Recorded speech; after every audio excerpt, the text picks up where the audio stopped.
Birth trauma में दो condition होती है, एक होता है कैपुट सक्सीडेनम, एक होता है सिपेल haematoma.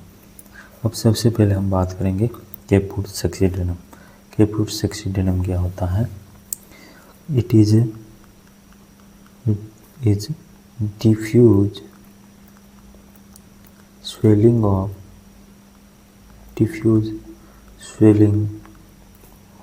of the scalp, soft tissue. It is caused by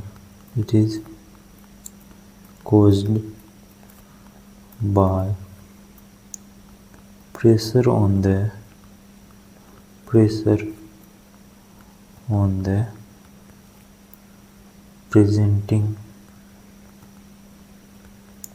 presenting part during labor. Caput succedaneum क्या है? It is diffuse swelling of the scalp soft tissue. It is caused by pressure on the presenting part during the labour. Next देखते हैं इसकी pathophysiology. Pathophysiology क्या है? Pressure on the presenting part पर pressure पड़ता है, that lead to obstruction of the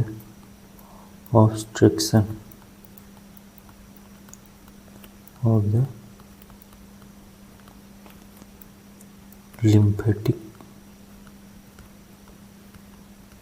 and venous flow. Pressure on the presenting part that lead to obstruction of the lymphatic and venous flow. It lead to fluid accumulation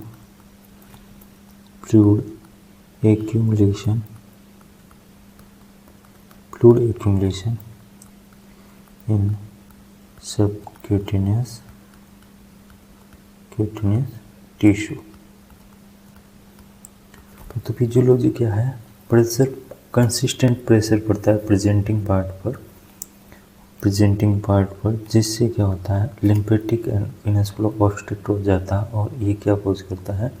fluid leakage होता है और accumulate हो जाता है कहाँ पर? Subcutaneous tissue में. Pathophysiology के बाद में हम इसकी कैपुट सक्सीडेनम के क्लिनिकल फीचर्स देखेंगे, प्रेजेंट कैसे करेगा ये. सबसे फर्स्ट क्या है? ये सॉफ्ट पिटिंग एडिमा होती है, और ये क्या करती है? Cross the suture line. ये सूचर लाइन को क्रॉस करेगी, और ये present at the time of birth ये प्रेजेंट मिलता है कैपुट सक्सीडेनम, और ये लोकेटेड होता है अबव द पेरिओस्टियम के अबव लोकेटेड होता है. Clinical features soft pitting oedema होती हैं जो क्रॉस करती सूचर लाइन को, और ये प्रेजेंट होता है at the time of birth and located above the periosteum. इसके बाद में इसका ट्रीटमेंट में no need of treatment, it resolve within 24 to 72 hours of the birth.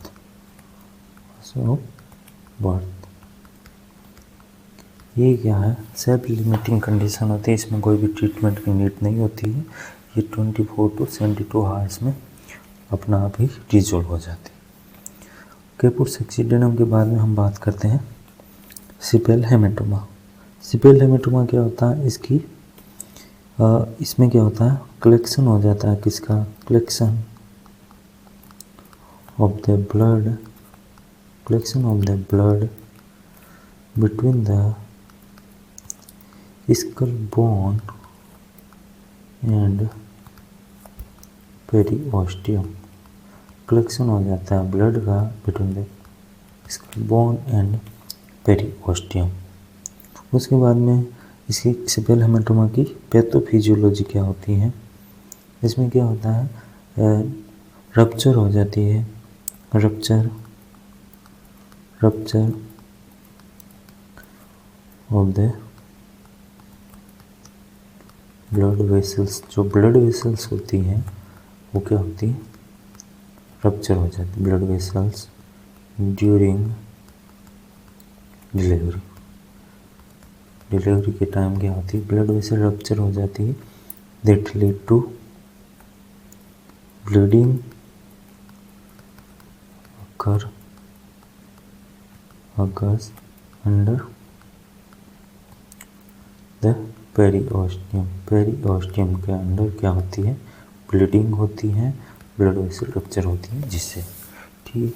फिर इसके बाद में पैथोफिजियोलॉजी के बाद में देखते हैं इसका क्लिनिकल प्रेजेंटेशन क्या होता है, क्लिनिकल फीचर्स क्या देखने को मिलेंगे सेपेल हेमाटोमा। क्लिनिकल फीचर्स में बात करें तो ये क्या होगी, फर्म नॉन पिटिंग एडिमा होगी, firm of non pitting oedema, firm and non pitting oedema होगी जो does not cross the suture line, suture line को क्रॉस नहीं करेगी, does not cross suture line and it appear after birth, at birth present नहीं होती है, birth के बाद में अपीयर होती है। क्लिनिकल फीचर्स के बाद में सेपेल हेमाटोमा के ट्रीटमेंट की बात करें तो ट्रीटमेंट में क्या है, ये भी सेल्फ लिमिटिंग कंडीशन होती है, self limiting condition, no specific treatment की कोई भी नीड नहीं होती इसमें, और ये रिजोल्व हो जाता है, it resolve with in 4 to 6 weeks के अंदर ये रिजोल्व हो जाती है, इसमें कोई भी ट्रीटमेंट की नीड नहीं है।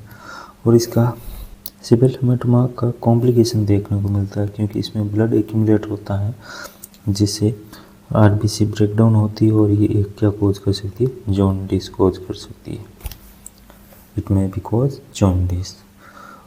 ये सेपेल हेमाटोमा और केपुल सक्सिडेनम, केपुल सक्सिडेनम क्या थी, ये डिफ्यूज स्वेलिंग थी और ये इसमें क्या होता था, लिम्फेटिक और वीनस फ्लो ऑब्स्ट्रक्ट हो जाता था जिसकी वजह से फ्लूइड एक्यूमुलेट हो जाता था सबक्यूटेनियस टिश्यू में, और ये सॉफ्ट पिटिंग एडिमा थी जो सूचर लाइन को क्रॉस करती थी और ये eight the time of birth present मिलती थी और ये लोकेटेड होता था अबोव द पेरिओस्टियम।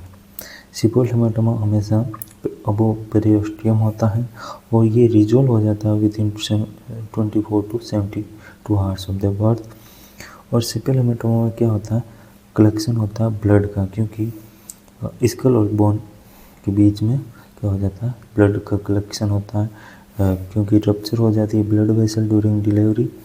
एंड ये क्या होती है, नॉन पिटिंग एडिमा होती है जो सूचर लाइन को क्रॉस नहीं करती है और ये हमेशा अपीयर होता है आफ्टर द बर्थ, और ये भी सेल्फ लिमिटिंग कंडीशन होती है और रिजोल्व हो जाती है विद इन 4 to 6 वीक के अंदर, और इसका कॉम्प्लिकेशन जॉन्डिस